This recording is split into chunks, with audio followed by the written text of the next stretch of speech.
اگر کوئی شخص ماہ رمضان میں جس طرح گناہوں سے بچ کر عبادتوں میں دن گزار رہا تھا، مسجدوں میں وقت گزر رہا تھا، تلاوت میں دن گزر رہا تھا، رائٹ آفٹر رمضان جو یہ 3 دن عید کے ہیں، اگر یہ 3 دن بھی اپنے آپ کو گناہوں سے بچا لینا، کیونکہ یہ بڑا ایسا لگتا ہے کہ شیطان اٹیک کرتا ہے، یعنی آپ دیکھیں نا کہ 1 مہینہ وہ بند رہا ہے تو اس کو تو بڑا خراب لگ رہا ہوگا کہ یار یہ مسلمانوں نے اتنی عبادتیں کر لی، اتنا اللہ کے قریب پہنچ گئے، تو وہ ڈسٹریکٹ کرتا ہے انہی 3 دنوں میں، کوشش کرتا ہے کہ پورے مہینے کی جو عبادتیں ہیں انہیں برباد کر دوں، اور ان کی جو نماز کی عادت پڑی ہوئی ہے، جو مسجد کی عادت پڑی ہوئی ہے، جو جس کو کہتے ہیں گھر میں بھی ایک ماحول بن جاتا ہے، بڑا شریفانہ سا ماحول ہوتا ہے، بچے بھی ٹوپی پہن رہے ہیں، گھر والے بھی جا نماز بچھی ہوئی ہوتی ہے، افطار کی دعائیں، تو یہ چینج کرنا چاہتا ہے، یہ شیطان کی زبردست سازش ہے۔ تو یہاں ناظرین ایک بات یاد رکھیے گا، یہ 3 دن بڑے کروشل ہیں، اگر آپ یہ 3 دن نکال گئے نا، جو عید کے 3 دن چھٹی کے دن ہے نا، اگر یہ گناہوں سے آپ مبتلا نہیں ہوئے تو اب پھر لائف آ جائے گی روٹین پر، کوئی آفس چلا جائے گا، کوئی اسکول چلا جائے گا، دن میں کام، رات میں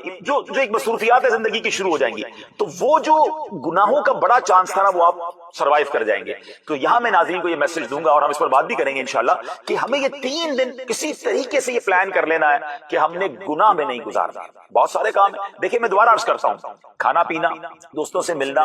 خوشی منانا، یہ اسلام میں منع نہیں ہے، بلکہ اس کی اگر اچھی نیت ہو تو ثواب ہے۔ اگر ہم کسی کی دعوت کرتے ہیں تو کھانا کھلانا تو ثواب ہے، آپ کسی کی مہمان نوازی کرتے ہیں وہ ثواب ہے، لیکن باؤنڈری ہے ہم سب کی، ہم گناہ کے ساتھ خوشی کیوں مناتے ہیں؟ یہ ایک بڑا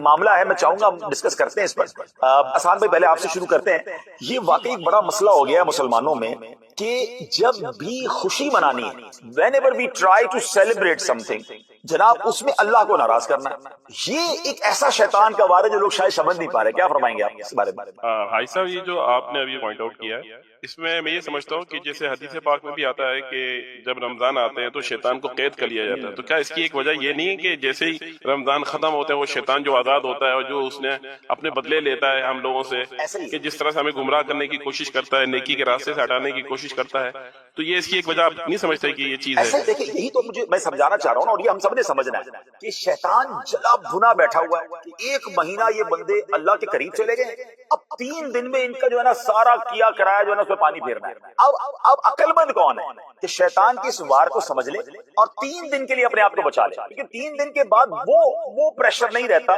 برائیوں کا جو ان 3 دنوں میں ہوتا ہے۔ کئی لوگ عید کی نماز کے بعد نماز نہیں پڑھتے، آپ پہلے ہی بریک کر دیا نا، اس نے آپ کی نماز کو سلسلے کو بریک کر دیا جو کنٹینیو تھا پورا مہینہ۔ اچھا اب معاذ اللہ فلمیں، ڈرامے، گانے، باجے، بے پردگی، بے حیائی، گھومنے پھرنے جا رہے ہیں تو جناب ایسی جگہ جا رہے ہیں جہاں جو منگلنگ ہو رہی ہے اور جس میں بے پردگی ہو رہی ہے، جو پورا رمضان ہم نے نہیں کی، تو یہ سمجھنا ہوگا مجھے اور آپ۔ تو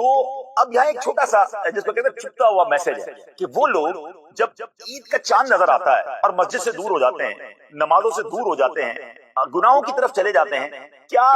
غیر دانستہ طور پر ہم یہ پیغام تو نہیں دے رہے کہ شیطان جب تک تو بند تھا ہم اللہ کے بندے تھے، ہم اس کی عبادت کر رہے تھے، اب تو آزاد ہو گیا اب ہم تیری بات مانیں گے؟ یہ کتنا رانگ میسج ہے۔ ارے مرد تو وہ ہوتا ہے جو شیطان کو اب یہ کہے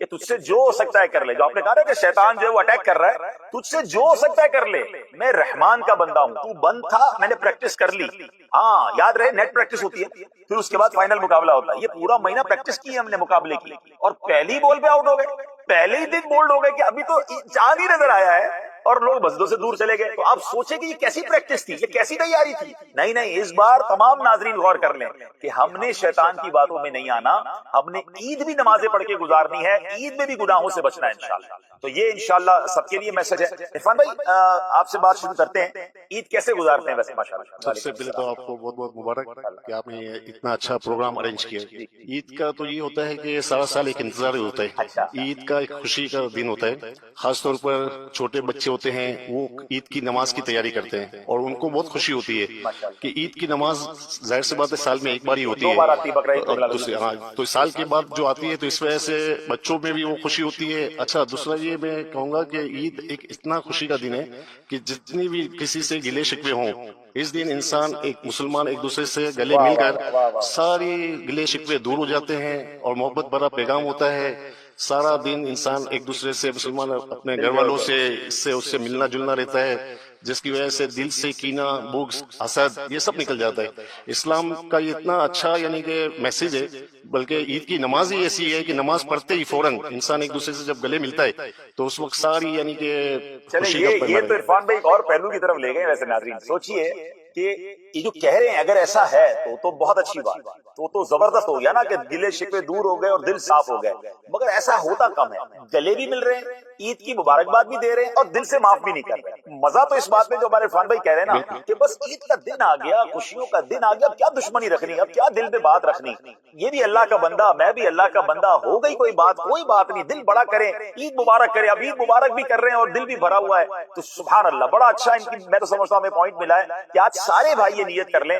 خوشی کا موقع ہے نا، معاف، ہاں دل صاف کر لو یار۔ میں سمجھتا ہوں عید کی سب سے بڑا تحفہ یہ عیدی اگر کسی کو دینی ہے نا تو سب سے بڑی عیدی یہ ہے کہ آپ سب کو معاف کر دیں۔ بس جو ہو گیا، دل بڑا کریں، رشتے داروں، اچھا ایسا بھی ہوتا ہے عرفان بھائی، اور ایسا ہو سکتا ہے ابھی بھی کوئی ہمارے ویور سن رہے ہو ہم کو کہ آج عید کا دن ہے مگر فلاں رشتے دار کو فون نہیں کرنا یا فلاں کے گھر نہیں جانا، نہیں وہ تو ہمارے ساتھ انہوں نے ایسا کیا تھا ویسا کیا، یہ کیسی خوشی ہے کہ آپ کسی مسلمان سے دور ہیں، ایسا نہ کریں، دل بڑا کریں، سب کا بھلا سب کی خیر، کوئی بات معاف کر دیں، تحفہ بھجوا دیں یا ان کے گھر چلے جائیں، ان کو بھی کہیں آج عید کا دن ہے میں معاف کر دیں، اللہ کرے کہ یہ خوشیوں کے ساتھ عید منائیں۔ اچھا میں ایک اور بات بھی آپ کے توسط سے شیئر کرنا چاہ رہا ہوں، جو معافی کا معاملہ ہے نا، انسان اپنے دماغ میں، ذہن میں، دل میں جو چیزیں بھر کر رکھتا ہے دوسرے کے بارے میں، حسد کر کے یا دوسری چیزیں، وہ اپنے اوپر ہی ڈپریشن کا شکار ہو جاتا ہے، بیماری ہو جاتا ہے وہ، تو بہتر یہ ہے کہ اپنے آپ اس کی سب سے بہترین دوا یہی ہے کہ وہ معاف کر دے، دل خالی کر دے، بس ختم کر دے، اس کو معاف کر دے، اس میں آخرت کے لیے بھی اس کے لیے اچھا ہی ہے، اور جو دوسروں کو معاف کرتا ہے اللہ پاک اس کے لیے معاف فرماتا ہے۔ اچھا بڑی کمال کی بات ہے عرفان بھائی، آپ کو تو ہمیں اگلے پروگرام میں بلانا پڑے گا، دیکھیں یہ کئی لوگوں سے کئی باتیں سیکھنے کو ملتی ہے نا کہ اصل فائدہ تو ہمیں ہے۔ آصف بھائی کیا کہیں گے آپ؟ ہم نے کسی سے حسد کیا ہوا ہے نا، ایکچولی ہم نے اپنے اوپر ہی بوجھ لیا ہوا ہے، اس کو تو ٹینشن ہی نہیں ہے، نیند آپ کو نہیں آ رہی، سوچ اس کے بارے میں آپ رہے ہیں، دل پہ بوجھ آپ کے کہ یار اس نے ایسے کیوں کہا تھا، وہ اچھا ترقی کر رہا ہے تو پرابلم ہے، تو ٹینشن تو آپ نے اپنے اوپر لی ہوئی ہے، ڈپریشن الگ چل رہا ہے، بیماری الگ چل رہی ہے، تو بھائی اپنے آپ کو بھی فریش کرو، معاف کرو اور انجوائے کرو۔ کیا کہیں گے، عید کا پیغام کیا دیں گے آپ؟ ٹاپک تو جو اگر معافی کا چل رہا ہے تو بھائی کی میں نے بات سنی ہے کہ اس سے اچھا تحفہ کوئی ہو ہی نہیں سکتا کہ دل سے معاف کر دیا جائے، اور دل سے معاف کرنا ہی بنتا ہے، اور آپ نے بھی یہ توجہ میں دلائی ہے کہ آپ واقعی اگر ایسا ہو جائے نا تو پھر تو مدینہ مدینہ ہو بڑا جائے، آسان ہو جائے گا، بہت اچھا ہو جائے گا، معاشرے میں کتنی خوشیاں آ جائیں گی۔ اچھا یہاں میں ایک اور بات بھی ناظرین آپ سے کرنا چاہوں گا،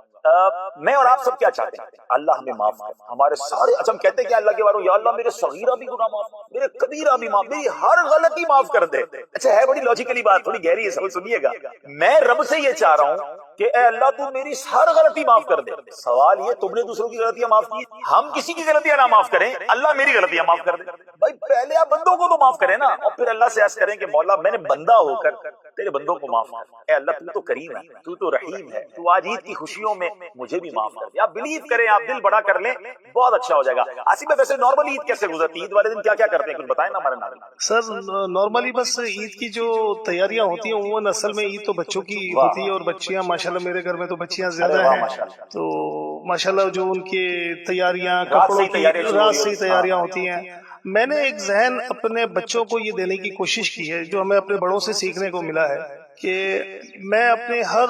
پچھلے کوئی 20 سال سے کنٹینیو میں نے اس پریکٹس کو رکھا ہوا ہے کہ اپنے چھوٹے بچے سے لے کے میرے الحمدللہ رب العالمین والصلاة والسلام على خاتم النبیین، اما بعد فاعوذ باللہ من الشیطان الرجیم، بسم اللہ الرحمن الرحیم۔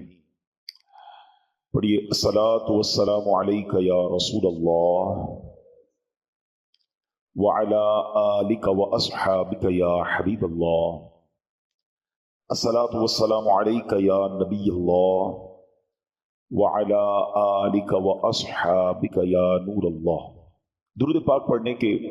بے شمار فضائل و برکات ہیں۔ بڑی پیاری کتاب ہے، حدیثوں پر مشتمل ہے، 40 اطہار، قسط نمبر 2 ہے، صفحہ نمبر 26 ہے، حدیث پاک نمبر بھی 26 ہے۔ اور وہ حدیث کیا ہے؟ بہت سارے لوگ ملتے ہیں،